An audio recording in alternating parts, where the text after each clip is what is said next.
Hello everybody, this is Overboy, and I'm going to be doing my review for the 2011 movie Scream 4.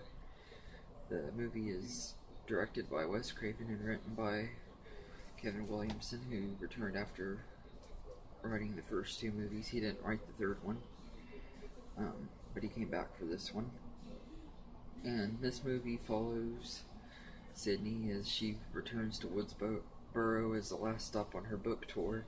She had wrote a book about dealing with all the stuff that she had to go through in the first three movies and everything, and when she returns to Woodsboro, a new Ghostface killer shows up and starts terrorizing the town and everything.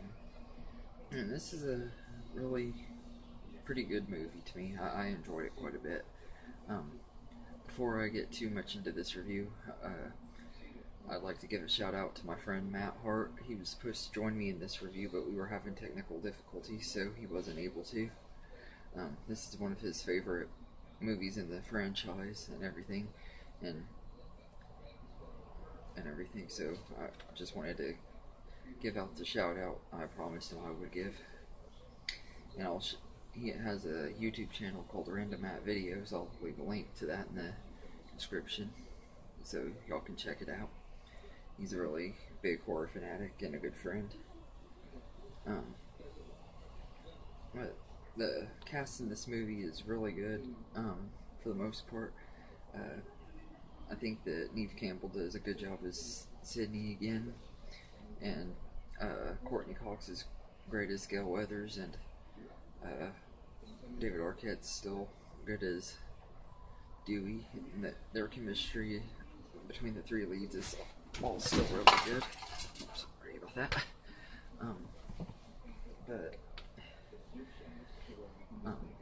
This one also has a lot of new cast members and everything.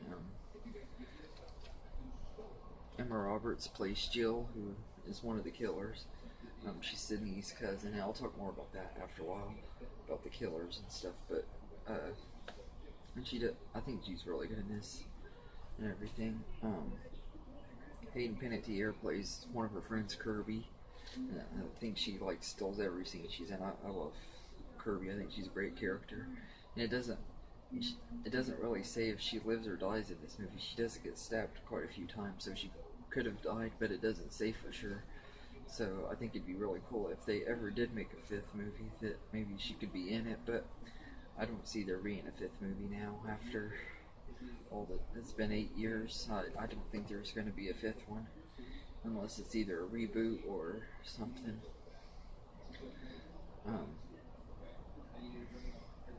Rory Culkin plays the other killer. His name is Charlie, and everything. At first he reminded me of Randy because he's like a big horror fanatic and everything, but he ended up being one of the killers and everything, and he kind of gets screwed over because he thinks that he's going to be taking all the glory with Jill and everything, but Jill ends up killing him. But he's really good in this too. Eric Nucken, I think that's Nucken. I guess that's how you say his name. I probably butchered it. He plays Robbie. He's another one that's kind of like Randy. He's a big horror fanatic and stuff and everything. He gets killed too, of course, but and then Nick Tortorello plays Trevor, who is Jill's ex-boyfriend. He's trying to get back with her throughout the movie and everything.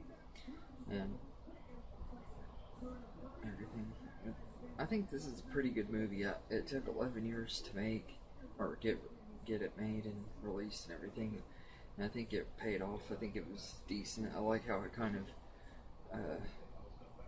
makes fun of the trends of reboots and remakes and stuff and everything. I know some people don't like this movie, like my friend Derek from Derek's Horror Corner. He hates this movie, and I guess I could understand why it's not as good as the first two.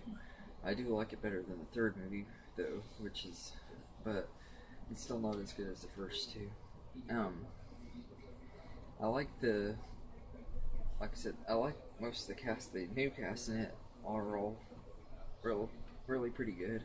Everything. There's two cops in this movie. I think one of them is played by Adam Brody, and the other one's played by Anthony Anderson. I like them and everything. Anthony Anderson's death was kind of humorous. He gets stabbed in the head, and he like walks for a few minutes, and then he says "F Bruce Willis," which is kind of funny because they were talking about cop movies earlier, how cops always die in horror movies and stuff unless you're played by Bruce Willis. So I thought that was kind of funny and everything, but also the death kind of didn't make a lot of sense because if you get stabbed in the head like that, I'm pretty sure you wouldn't be able to get up and walk as far as he did, but it's still kind of humorous. And everything. The kills in this are pretty good. There's a lot more gore and stuff in this movie than there is any of the other movies in the franchise, so I like that about it. I think the one that I don't even know which one would be my favorite kill in here though. But one of my big complaints on this movie is none of the original characters from the original movies die. I mean, they've survived every single one of these movies. It's getting to where it's predictable. You know that all the main characters are going to live and everything. I think the movie would have had a much better ending if they didn't all live. Although it doesn't really fully say if Sydney lived at the end of this movie because the way it was ended. But there's an alternate ending where you see the three of them cutting up and everything and talking and everything in the hospital room after the end of the movie. But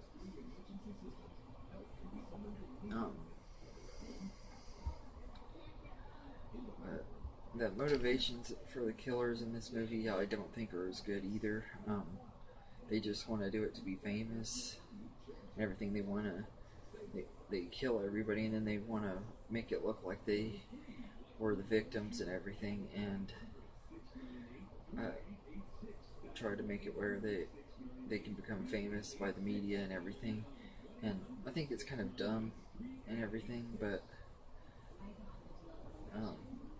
Emma Roberts goes all crazy in this movie. She like really goes psychotic and everything. I like that. I think her performance was really good and everything. Although I think a lot of the motivations were kind of dumb. And after giving this movie a rewatch, you could kind of tell that Emma Roberts was acting, or like Jill was pretending to be shocked and stuff by everything. And everything. It was like, it was hard to explain, but you could kind of, on rewatches, you could tell that something's not right with Jill. But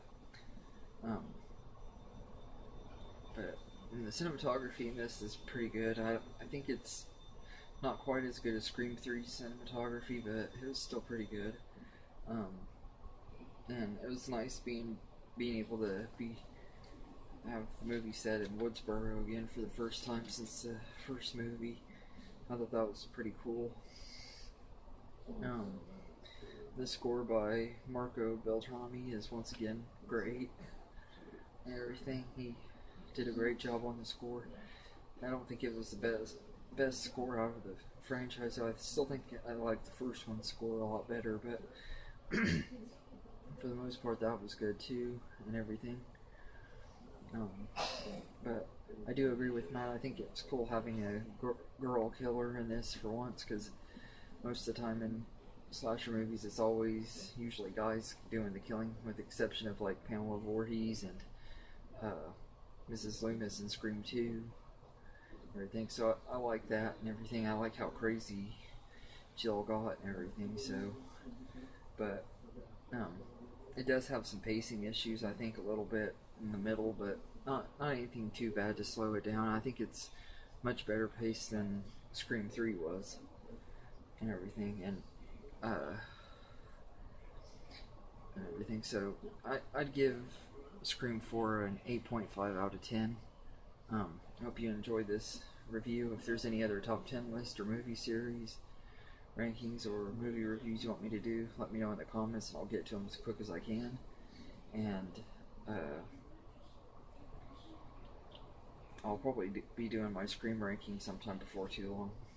Maybe later tonight or sometime tomorrow. But I hope you enjoyed this video and have a good day, everybody.